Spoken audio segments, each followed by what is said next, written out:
Krishna, Hare Hare Rama, Hare Rama, Rama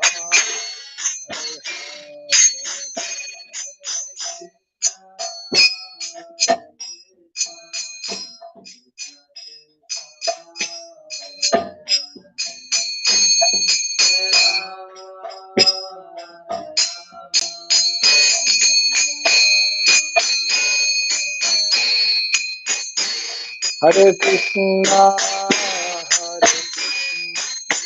Krishna Krishna, Hare Hare, Hare Rama, Hare Rama,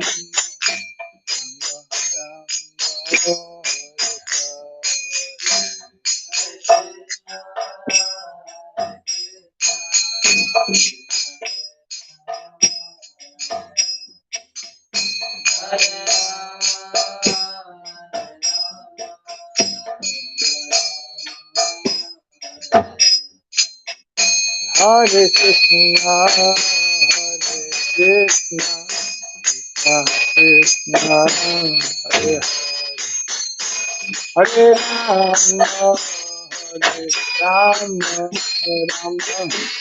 Rama Hare Hare, Hare Krishna.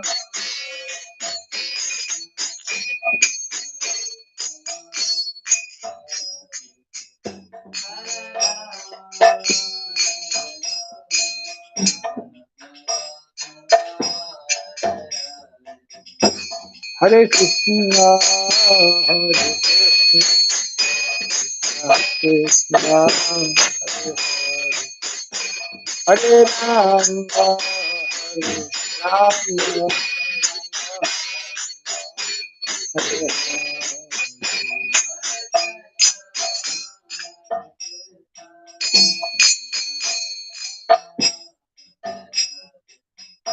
Hare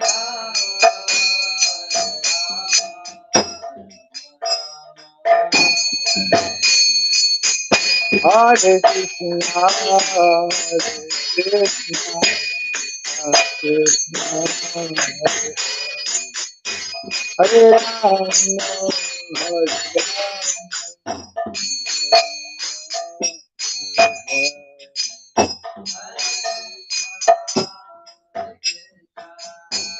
Krishna, Hare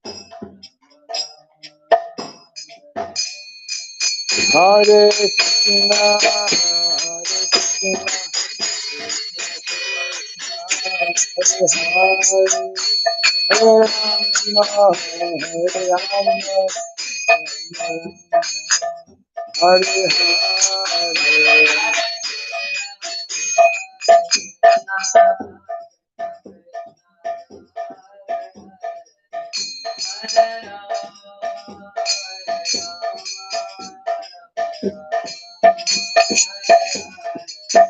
Hare Krishna, Hare Krishna, Krishna Krishna, Hare Hare, Hare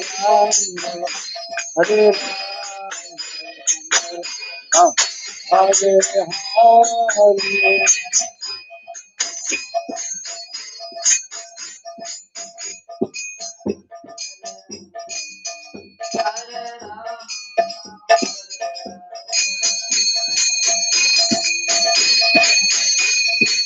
Hare Krishna, Hare Krishna, Krishna Krishna, Hare Hare,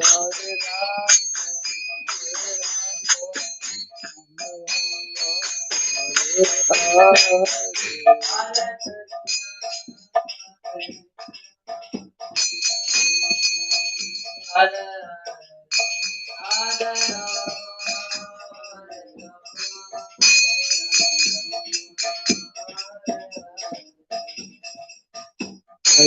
Radha Madhava Radha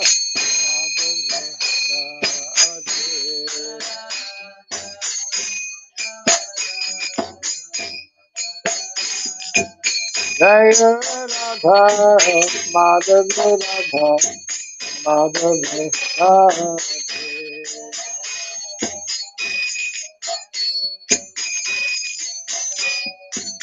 Jaya Radha Govinda Radha Govinda Radha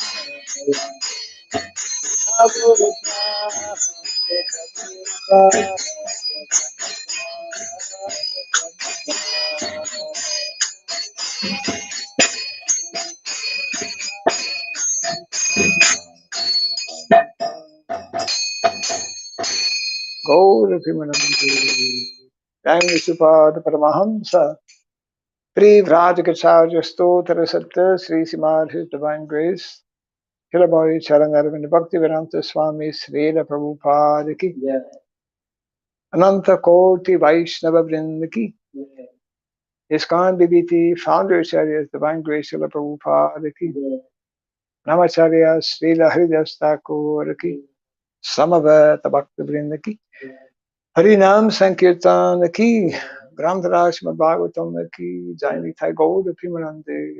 All glories to the assembled devotees, all glories to the assembled devotees, all glories to the assembled devotees, all glories to Sri Guru to Sri Gauranga, all glories to Sri Prabhupada.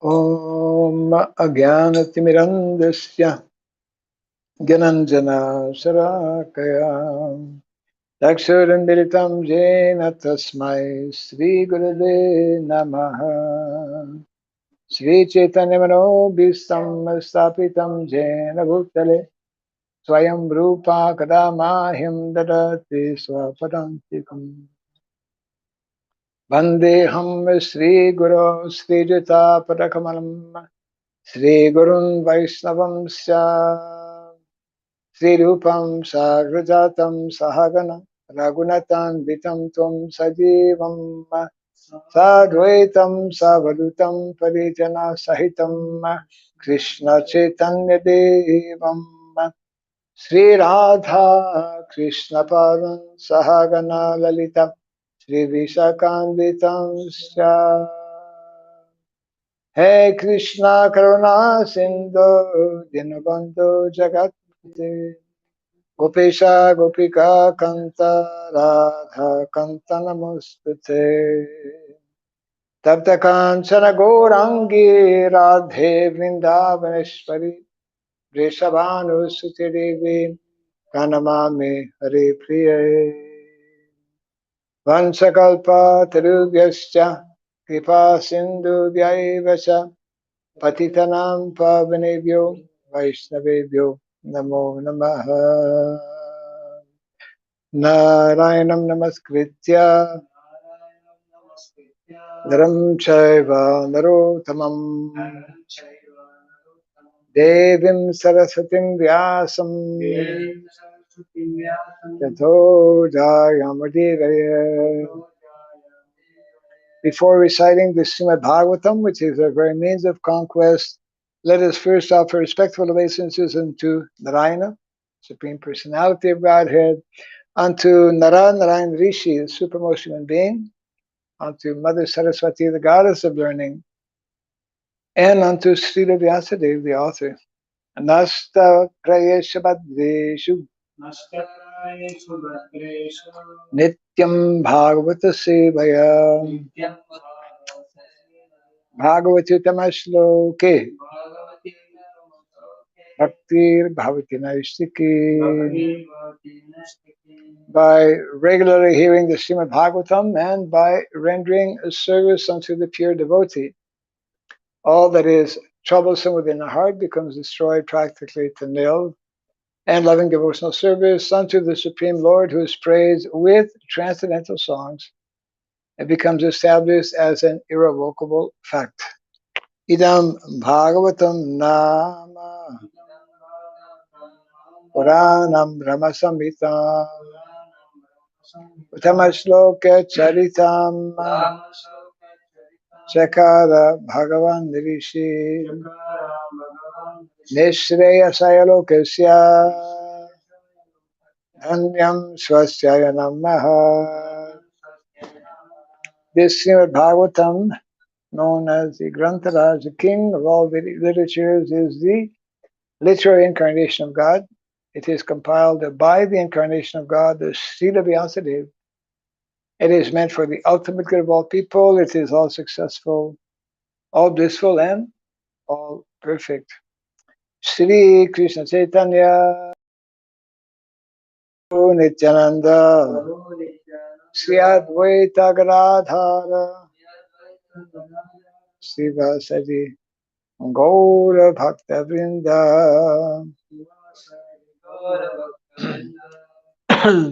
Hare Krishna, Hare Krishna, Krishna Krishna, Hare Hare, Hare Rama, Hare Rama,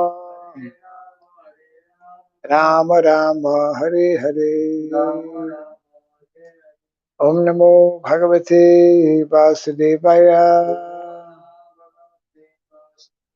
Om Namo Bhagavate Vasudevaya. Om Namo Bhagavate Vasudevaya.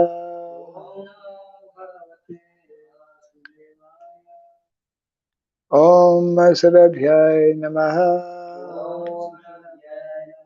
Om Sarabhyai Namaha. Om Sarabhyai Namaha. Mukam karoti vacharam pangum langayate girim yat kripa tamaham bande Sri Gurum Dinataram. Yat kripa tamaham bande Sri Gurum Dinataram. Hare Krishna. Welcome to our Bhagavatam class, continuing from Canto 7, chapter 14, entitled Ideal Family Life. And today we are looking at text number 38. Yeah, 38? Mm. Mm.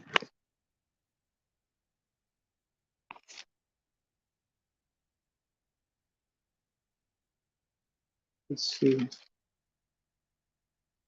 39. 39. Yeah. 39. Dristva Tesham Mitho Nrinam Avajnana Atmatam Tretadishu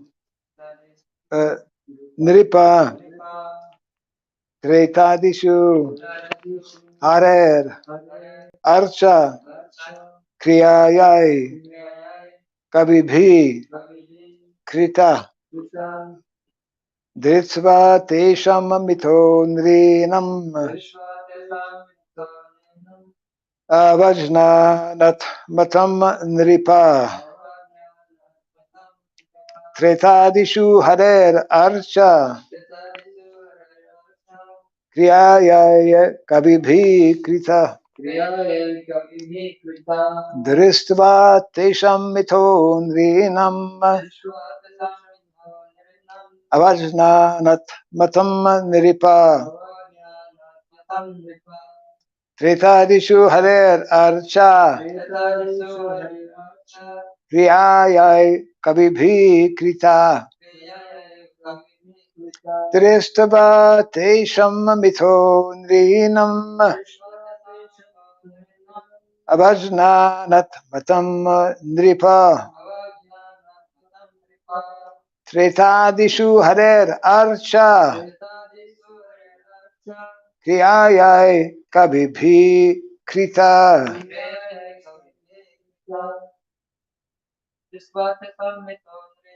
drisva tesham mitho nrinam avajnanat matam nripa Tretadishu harer archa kriyayai kabibhi krita Drisva tesham mitho nrinam avajnanat matam nripa Tretadishu harer archa kriyayai kabibhi krita Dristva, after practically seeing Tesham, among the Brahmanas and the Vaishnavas, Mitha, mutually, Nrinam, of human society, Avajnana Atmatam, the mutually disrespectful behavior. Nripa, O king, Treta Adishu, beginning from Treta Yuga, Harehe, of the Supreme Personality of Godhead, Archa, the deity worship in the temple, Kriyayai, for the purpose of introducing the method of worship.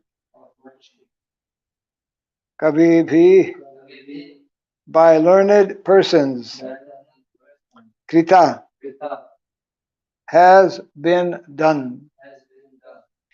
Translation and purport by His Divine Grace A.C. Bhaktivedanta Swami Srila Prabhupada Ki.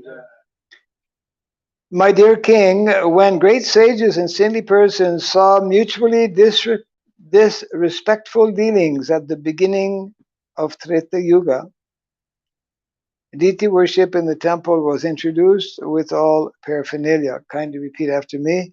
My dear king, when great sages and saintly persons saw mutually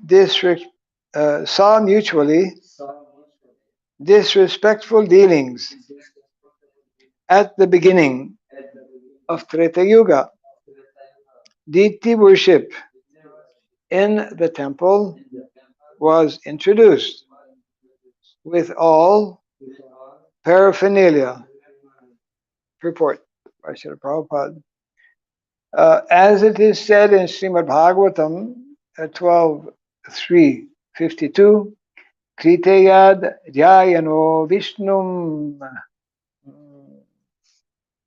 Tretayam Yajato Makai Dvapare Paricharyayam Kalo Tad Dhari-kirtanat.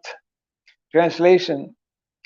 Whatever result one attained in the Satya Yuga by meditating on Vishnu, on Treta Yuga by performing sacrifices, or in Dwapara Yuga by serving the Lord's lotus feet, one can also obtain in Kali Yuga simply by chanting the Hare Krishna Mahamantra. End of translation.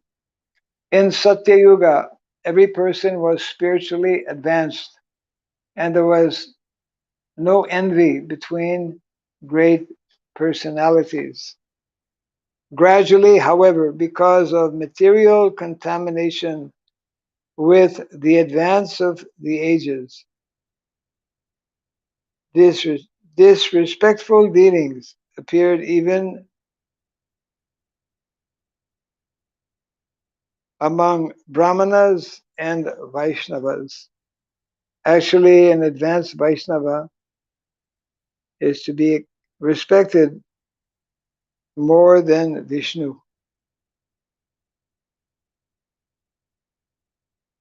As stated in the Padma Purana, Aradhananam sarvesham Vishnor Aradhanam param. Of all kinds of worship of Lord Vishnu is the best. Tasmat parataram devi tadiyanam samarsanam. And recommended more than worship of Vishnu is worship of the Vaishnavas. Very important verse, quoted quite often, actually, by Srila Prabhupada.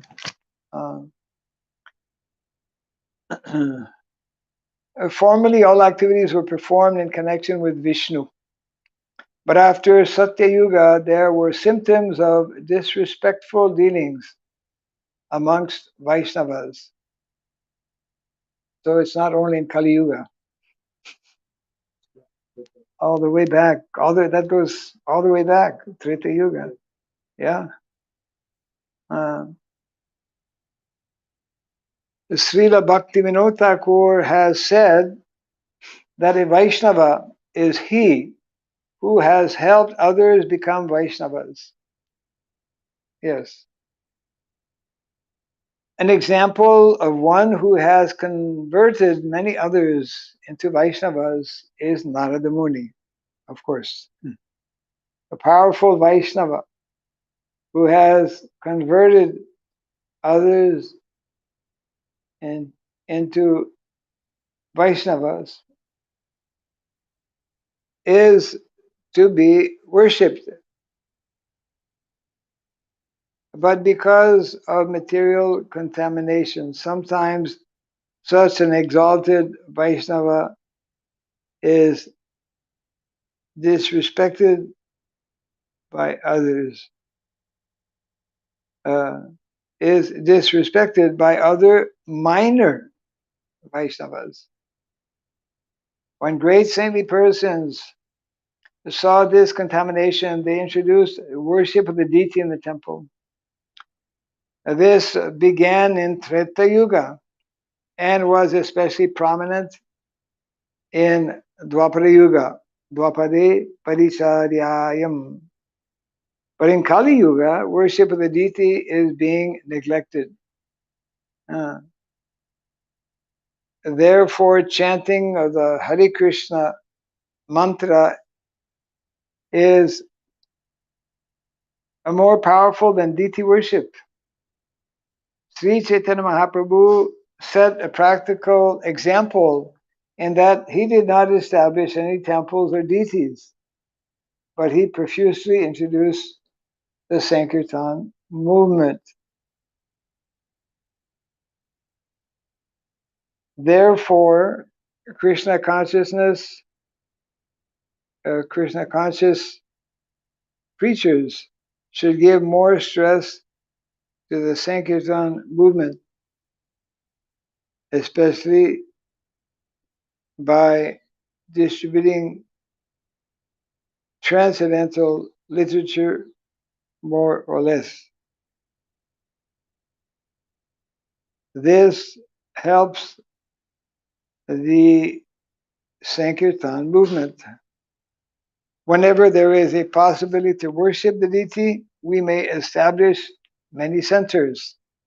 But generally, we should give more stress to the distribution of transcendental literature, for this will be more effective in converting people to Krishna consciousness. And the last paragraph of the purport, it is said in Srimad Bhagavatam 11:247, Archayam eva haraye pujam yad sadhayat sate natad bhakteshu sanyeshu tabhakta prakrita smrita. A person who is very faithfully engaged in the worship of the deity in the temple, but does not know how to behave towards devotees or people in general is called a prakrita bhakta or kanista adhikari. A prakrita devotee or neophyte devotee is still on the material platform. He certainly engages in worshipping the deity, but he cannot appreciate the activities of a pure devotee. It has actually been seen that even an authorized devotee who engage in the service of the Lord by preaching the mission of Krishna consciousness is sometimes criticized by neophyte devotees. Such neophytes are described by Vishwanath Chakravarti Thakur. Sarva prani samanana samartanam avajna spardadi matam to Bhagavat pratimaiva patram iti ah. For those who cannot properly appreciate the activities of authorized devotees, deity worship is the only way for spiritual advancement. In the Chaitanya Charitamrita, Anchalila 7:11, it is clearly said, Krishna Shakti Vina Nahi Tar Pravartan. Without being authorized by Krishna, one cannot preach the holy name of the Lord throughout the entire world.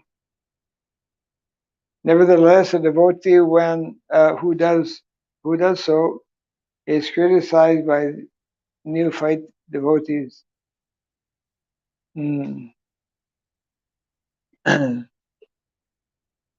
Kanistadikaris who are on the lower platform, who are on the lower stages of devotional service. For them, deity worship is strongly recommended.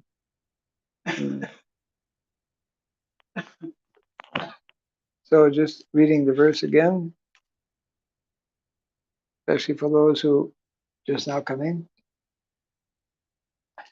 My dear king, when great sages and greatly persons saw mutually disrespectful dealings at the beginning of Treta Yuga, a deity worship in the temple was introduced with all paraphernalia. Yeah.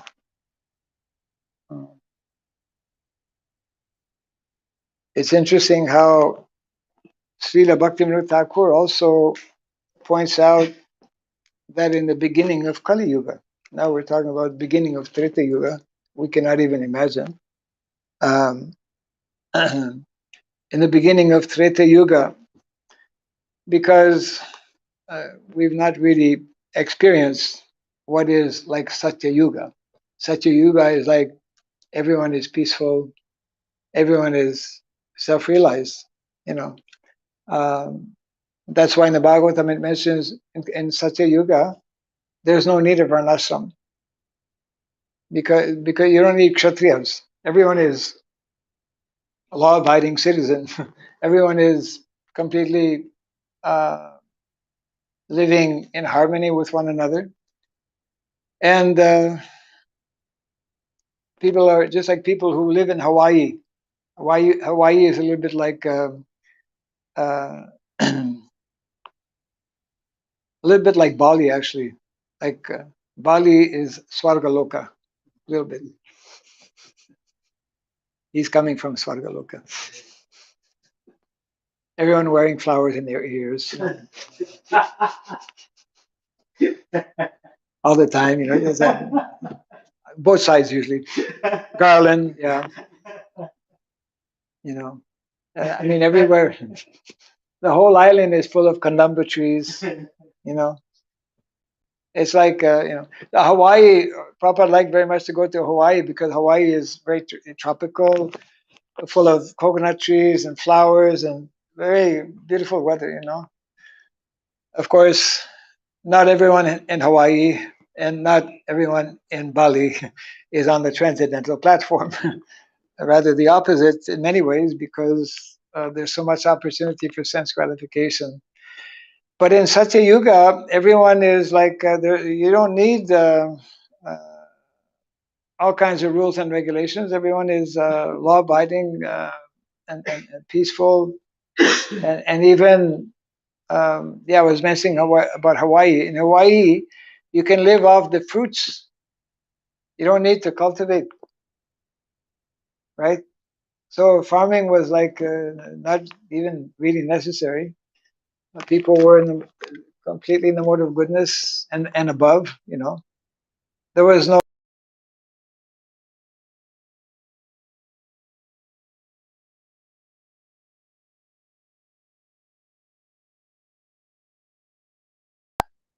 Here it mentions that at the beginning, somehow at the beginning of Treta Yuga, then this kind of these differences between great personalities started. So I mean, if it started in Treta Yuga, we should not be surprised that in Kali Yuga there are differences between and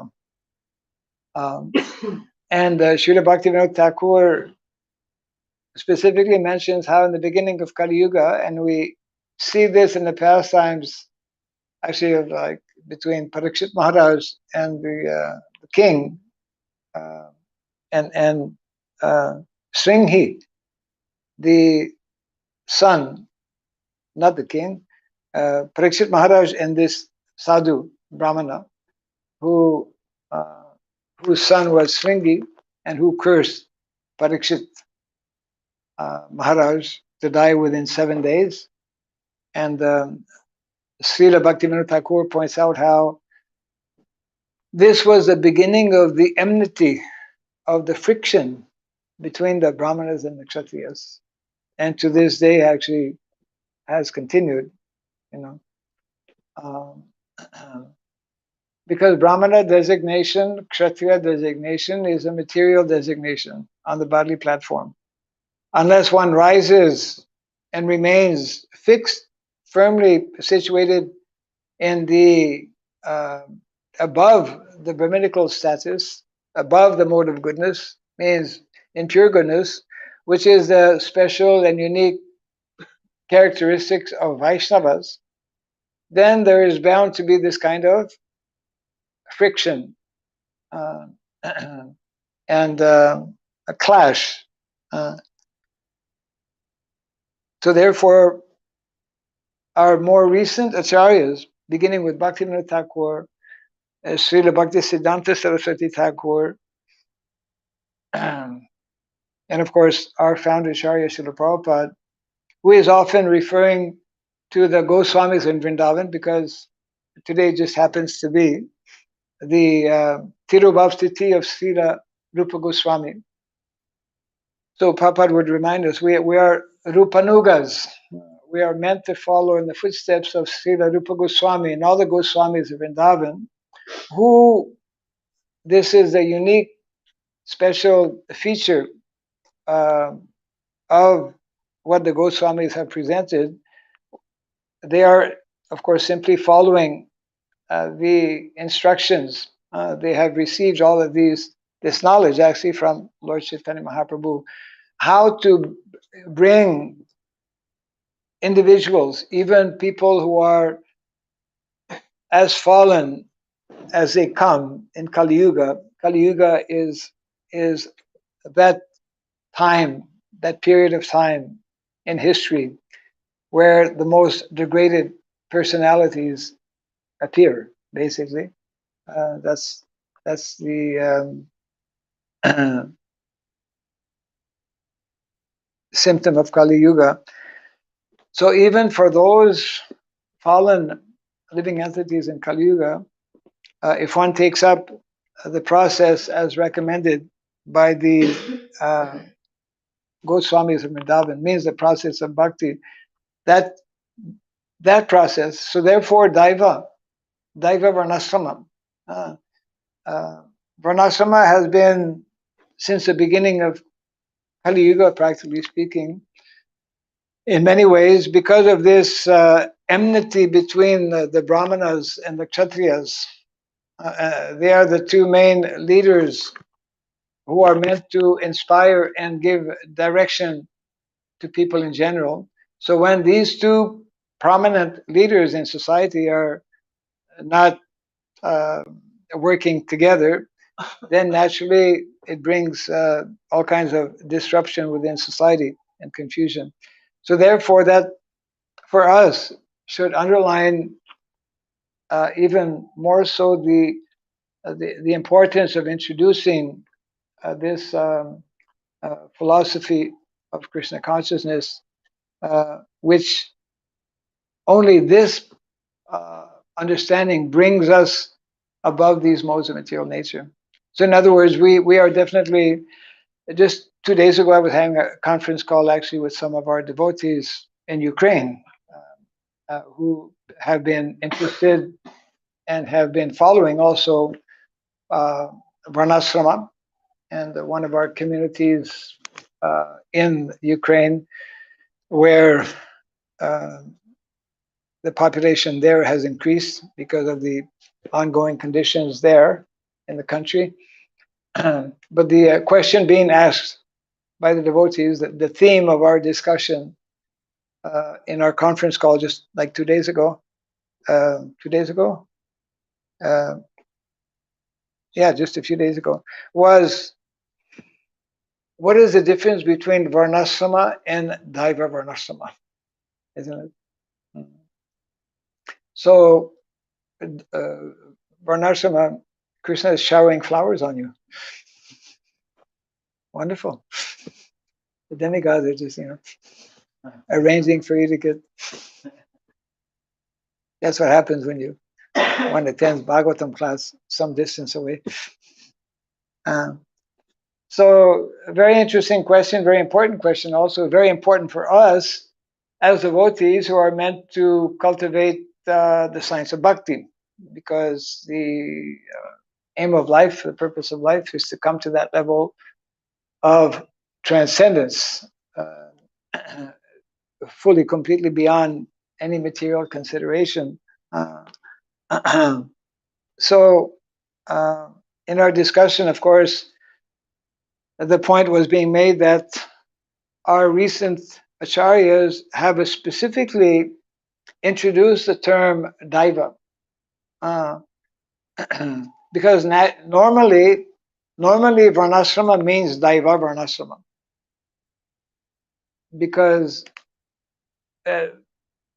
pure varnasrama, pure varnasrama is that varnasrama that takes us to the highest level of transcendence, which is um, the level of bhakti yoga, isn't it? In other words, the highest knowledge that Krishna is giving in the Bhagavad Gita uh, is the knowledge of bhakti, just like the highest knowledge given also in the Bhagavatam. The param dharma, savai pumsam paro dharmo, jato bhakti radhoksaje, bhakti, devotional service. So, Daiva-varnasrama, very, very important for our devotees to understand, is not simply this material social arrangement and material social divisions. But it is, that's why it's a little, if one is not cautious or careful, one will actually miss the point. The point about Daiva-varnasrama is that it is Krishna's natural arrangement which will function perfectly, which will only function properly when Krishna is firmly fixed in the center. So that's why Prabhupada translates in the Bhagavatam, in one of the purports, he translates Daiva-varnasrama as divine culture. Divine culture means it is a culture of the spiritual world, because divinity belongs to the spiritual world, isn't it?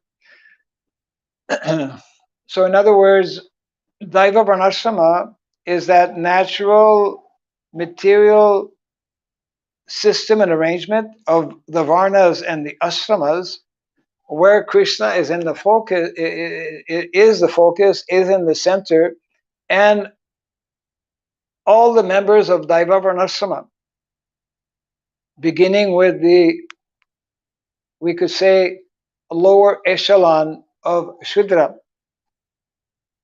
are eligible to attain and reach the highest level of transcendence. In other words, within Daiva-varnasrama, a Shudra can become a pure devotee. In ordinary varnasrama, it cannot, because the missing element is bhakti, isn't it? So there is an element of transcendence in ordinary varnasrama because the ashramas are there. And ashrama means one is cultivating transcendental life, spiritual life, transcendental realization. But in Daiva-varnasrama, as instructed, as given by our acharyas, Daiva-varnasrama for us, for Vaishnavas, means bringing one in any category, in any of the varnas, in any of the ashramas, to the topmost level of transcendental realization. So therefore, we see Prabhupada makes that whole example, of course, of Srila Ramananda Roy, who was not born in a Brahmana family, of Namacharya Srila Haridas Thakur, who was not brought up as a in the Vedic culture, who was not a Brahmana also, but by taking to the process, especially, which is being pointed out here in this verse, the basic, fundamental, and most powerful process of the chanting of the holy name, became eligible to reach the topmost level of transcendence. And of course, Prabhupada does make the point, we've mentioned this a number of times, it's important for us to know, that for the vast majority of people, it is not possible to imitate such personalities as Srila Haridas Thakur, who can chant 22, if not 24 hours a day. Prabhupada explains that not only our Goswamis of Vrindavan would only sleep, an hour and a half or two, sometimes they would forget to sleep. Something never happens to us. Did you ever forget to sleep? We don't forget to sleep. We don't forget to eat. But the Goswamis, personalities who are on that platform, they're totally off the bodily platform, and they forget. The external world, so to speak, practically, because they're so absorbed within. We see that in the past times, not only of Lord Chaitanya, but especially of Lord Chaitanya Mahaprabhu, how it is nicely described in the Antya Lila of Lord Chaitanya, in the Antya Lila of the Chaitanya Charitamrita, whereby in the last 12 years of Lord Chaitanya Mahaprabhu's pastimes, especially, the last 18 years, but especially among those 18 years, the last 12 years, Lord Chaitanya Mahaprabhu totally lost contact with external. He was fully absorbed within. So Prabhupada instructed that actually we cannot and we will not do like that. Because we cannot, we should not even attempt. And we will therefore adopt and follow the recommended process that is there in the Shastra in terms of varnas and asrama, and and just see that, accept that, understand that as like Prabhupada uses a very nice example, as like a drama. We will voluntarily accept to play the role of a Brahmana, of a Kshatriya, of a Vaishya, or Shudra, knowing well that actually we have nothing to do with that. That our main and primary business is to be servant of the servant of the servant, das anu das anu das, and that our main business is to cultivate the most elevated, profound science of Bhakti Yoga, which has been wonderfully analyzed and explained as, of course, instructed by Lord Chaitanya Mahaprabhu, especially two personalities like Srila Rupa Goswami and Srila Sanatan Goswami, to whom he explained, the full science of bhakti, devotional service. So that is meant to be our primary focus, our primary attention, but within the system of Varnasrama. So therefore, very important for our devotees to understand the difference between ordinary Varnasrama, which is devoid of that whole dimension, and Daiva-varnasrama, you see. So when our acharyas speak of Daiva-varnasrama, they, as it is nicely been explained here, they consider, they firmly accept that the chanting of the holy name and the distribution of transcendental literatures are vital, for all of this to happen. And they were, in the beginning of the movement especially, the primary focus. Like even if you speak to any proper disciple, in the very early days, even when I joined, which was not completely in the early days, in the early days, very early days means like in the 60s, 67, shortly after Prabhupada went to America, 67, 68, 69, 70, where, BBT has not been formed yet. There were no Bhagavatams published. The only Bhagavatams were the ones that Prabhupada brought with him on the Jaladuta. I don't know.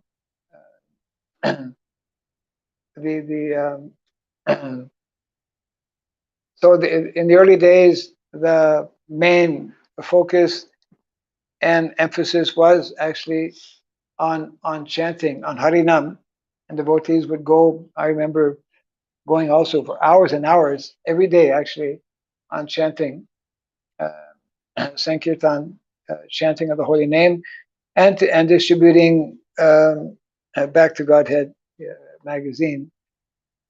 So, so in other words, the Krishna consciousness movement, by the mercy of our, ultimately by the mercy of Lord Chaitanya Mahaprabhu, and by the mercy of the Vaishnavacharyas who are following in the footsteps of Srila Rupa Goswami. Again, we need to always take shelter. Prabhupada in his lectures on the nectar of devotion would remind the devotees how this book written by Srila Rupa Goswami needs to be read again and again by our devotees. And amongst the four most important books that Prabhupada has mentioned, four important books for all of us to read and to study, the Bhakti Rasamrita, Rasamrita Sindhu, Nectar Devotion, is one of those four books, isn't it? So it is only when we thoroughly understand the essence of the Bhakti Rasamrita Sindhu that we can rise above all material conditions and situations, and rise above even Varnasrama in understanding that it is meant to be simply a vehicle or a tool by which we can more easily, more quickly actually rise to that transcendental platform. And we can see from this verse also, I mean, Prabhupada is pointing out how since Treta Yuga, this kind of these differences between great personalities have been there, the tendency is there, and the only solution, the only remedy is to actually come uh, to the pure transcendental platform, which is um, which is something that we are fortunate to receive through the teachings of the Goswamis of Vrindavan. Mm. And Prabhupada makes a point just very quickly here also how,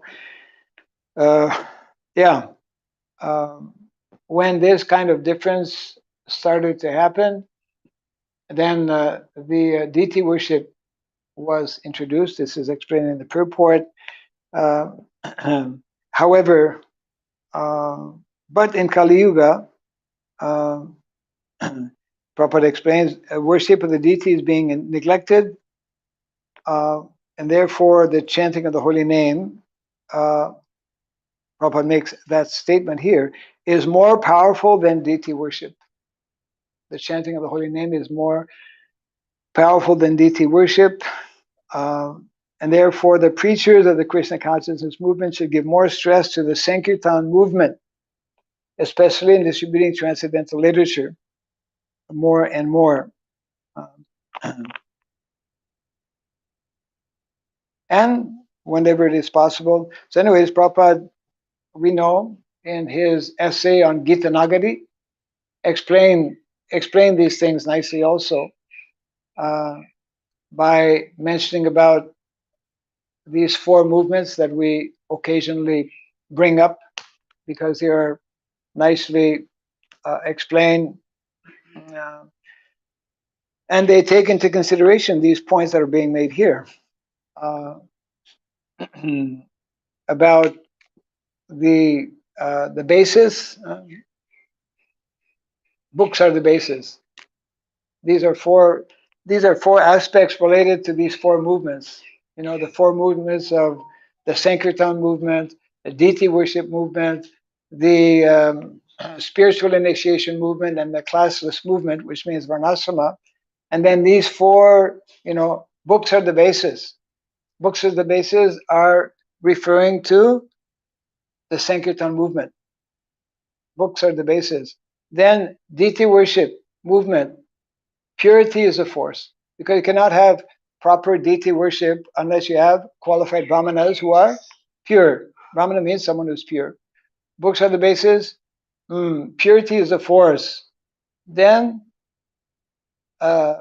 preaching is the essence. Preaching is related to actually what is called the congregational or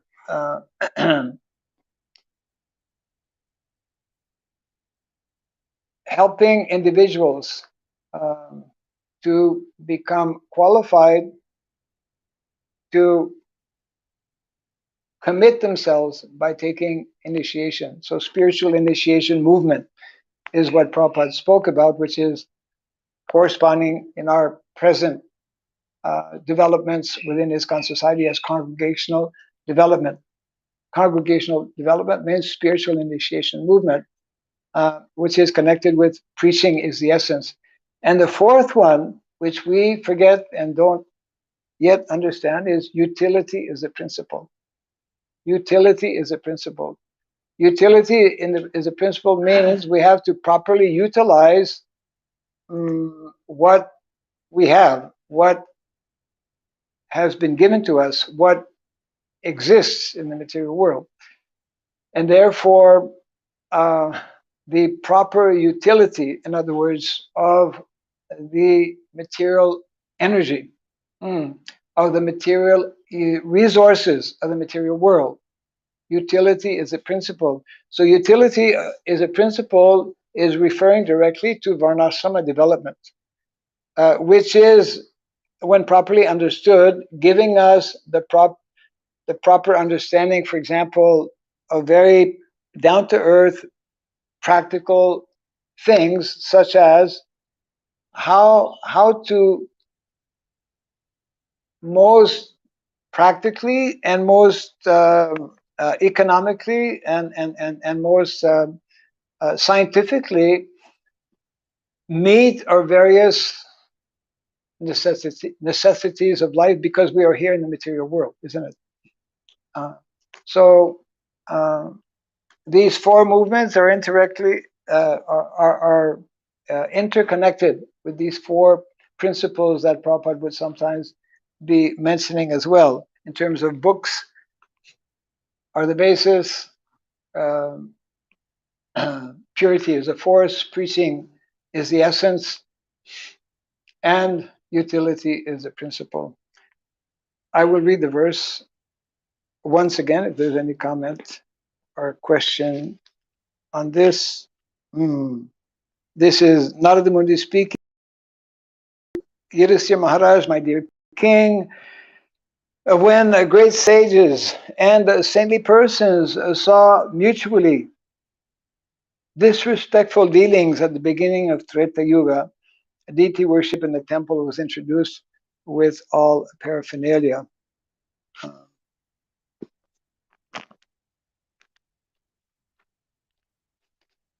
So there's only actually 3 more verses in this chapter, where Narada Muni will, I guess, wind up here and mention a few other things regarding brahmanas. Anyways, any thoughts or comments? Yes.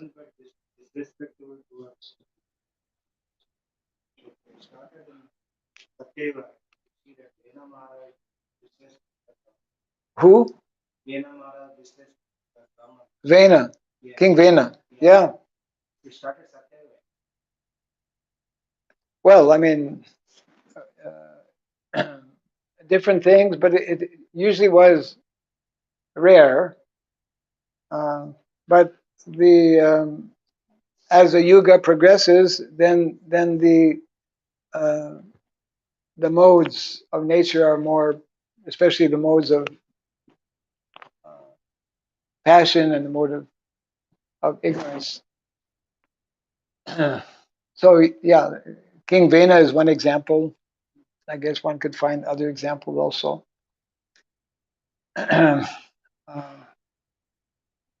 But it was not in any way as rampant as it is in Kali Yuga. Kali Yuga is completely, fallen age. Practically, I mean, Kalo Shudra Sambhava. Everyone in Kali Yuga is disqualified in so many ways.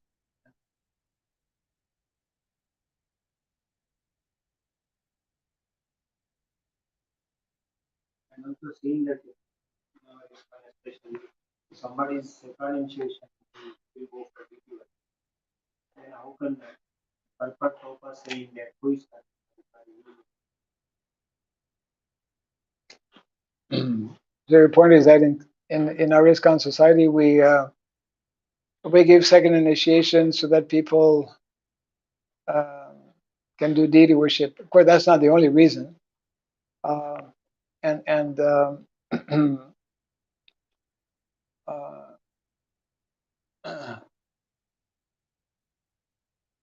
second initiation, I mean, that's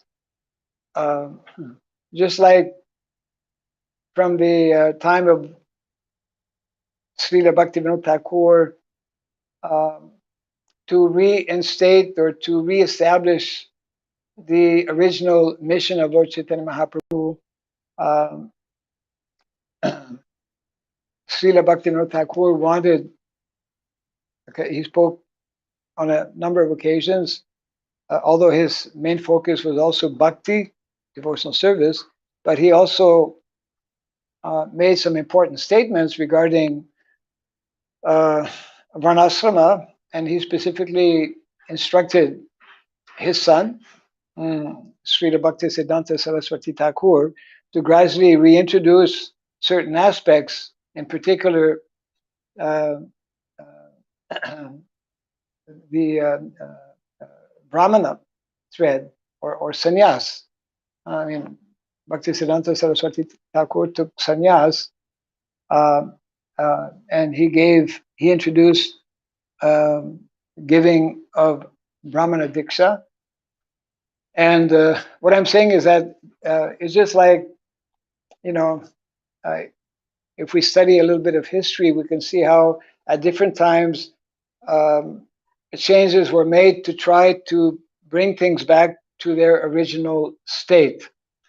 When things became too much out of hand, when the Brahmanas at one point, and that happened about 2,500 years ago, when things were too much diluted in terms of varnasrama, and the Brahmanas were not properly following, then Lord Buddha appeared, and he just, hey, this is, you're too off. You're not doing things properly.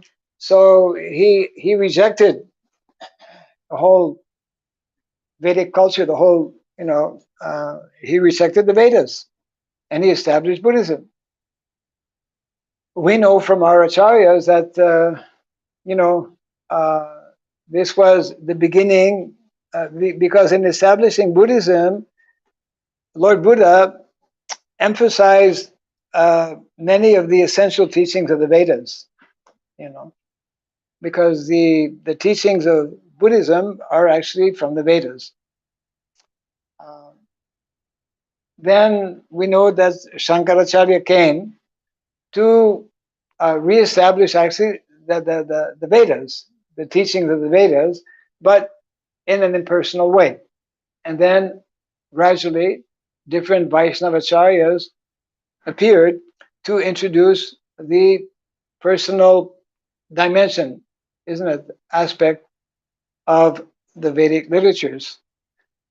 And so throughout history, there's been, especially because it's Kali Yuga, like ups and downs and all kinds of, it's like, soon after the departure of Lord Chaitanya Mahaprabhu, the whole movement that he established went off track, isn't it?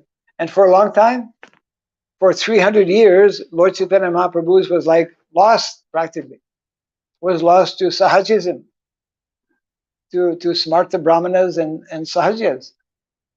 And now with the advent of Srila Bhaktivinoda Thakur and the efforts of his son, Srila Bhaktisiddhanta Saraswati Thakur, Prabhupada, and our own founder, Acharya Prabhupada, slowly, gradually, we are trying to come back on track. And of course, Srila Prabhupada has brought us on track by introducing the teachings of Lord Chaitanya all over the world, and it's like revolutionary. I mean, it's a revolution that's taking place. But because we're dealing with, when you try to get the whole world to change, it's not such an easy thing. But the Prabhupada is giving us through his purports and through his different teachings ways and means by which the whole Krishna conscious culture, which is the essence of the Vedic culture, can one day come to be mainstream. Krishna consciousness, Prabhupada's aim and objective, he understood very clearly, was that one day Krishna consciousness will become mainstream. We're not at all mainstream now. I think you understand that. We should understand that clearly. The amount of money that we have as a society, as a movement, the number of followers that we have, even the number of books. I mean, we praise ourselves for distributing so many, thousands of books, or for having printed millions of books. Well, the Christians are outdoing us by anything. We are producing a small amount of books. Of course, it is significant, and of course, these literatures are especially of such importance and such potency. Uh, so, although we have yet to see so many things that are predicted by acharyas to come to be, because we have yet to see, for example, at present we only speak about um, uh, Brahmana initiation, but at some point there needs to be also Kshatriya initiation, who will also receive the sacred thread. And the sacred thread is not only for Brahmanas. The sacred thread, according to our Vaishnava culture, is for Kshatriyas. The sacred thread is also for Vaishyas. But we're not even thinking, is not even in the mind of the majority of our leaders today. But that, if we want, Prabhupada is telling, you work out a particular system, you work out a particular curriculum to train up Brahmanas, to train up Kshatriyas. That's what Varnashram College is all about. And to train up Vaishyas, and to train up Shudras.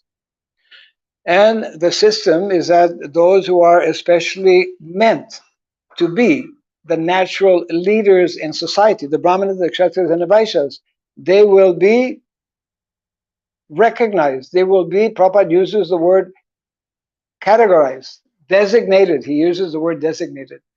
It's just like we're already doing that by, for example, if somebody takes a Bhakti Shastri course, he gets a certificate. You are,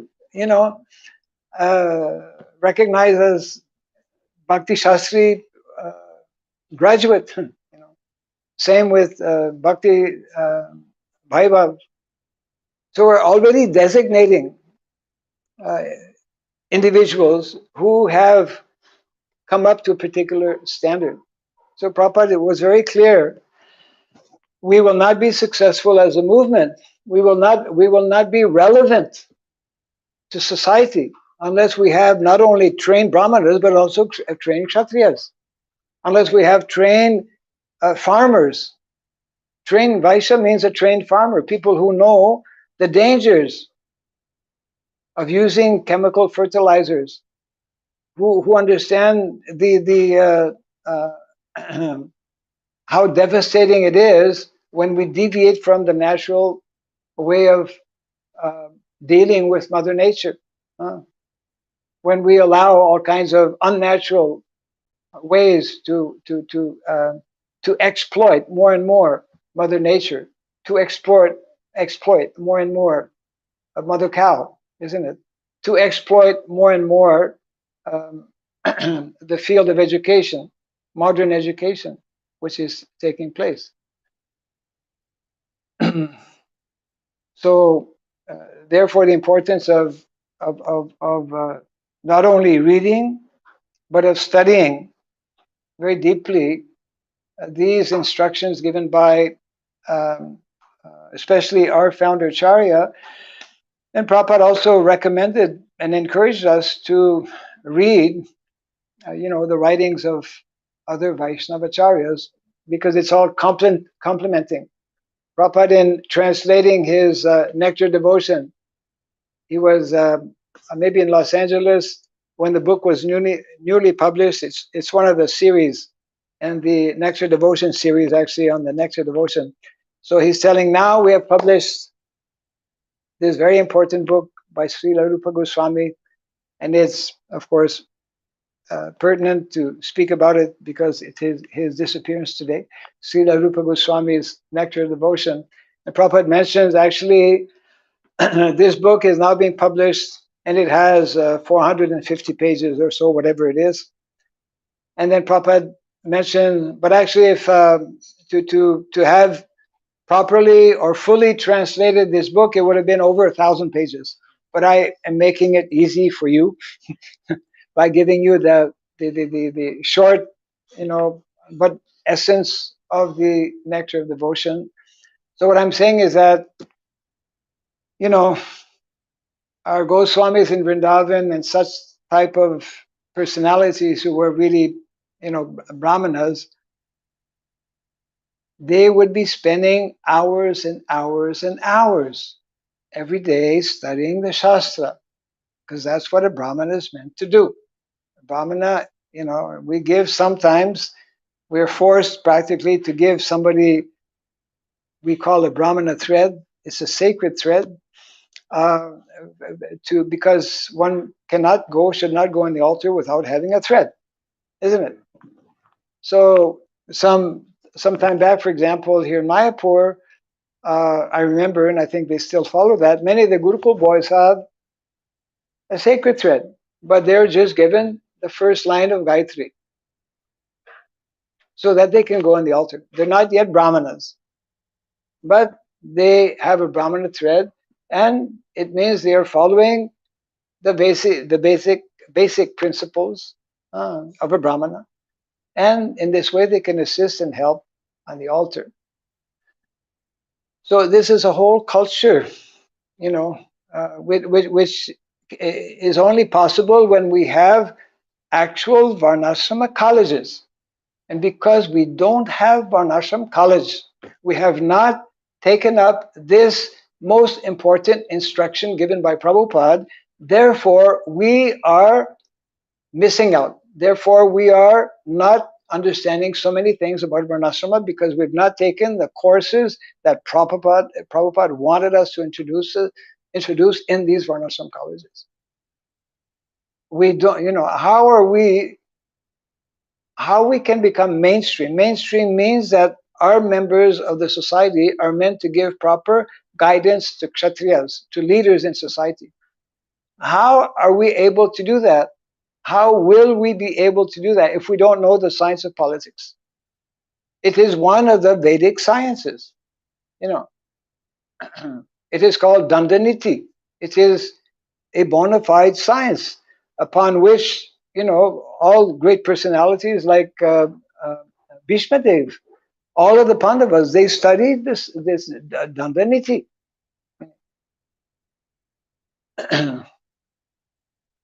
So therefore, otherwise we are just living on cloud nine. Cloud nine means we're just being very superficial, and what we are means we are actually heading towards Sahajism. And this is exactly what happened shortly after Lord Chaitanya Mahaprabhu. And if we're not cautious, we will fall in the same trap. Yeah. We're getting off a little bit. Jai Grantaraj Srimad Bhagavatam ki, Jai Srila Prabhupada ki, Gaura Bhimanandi.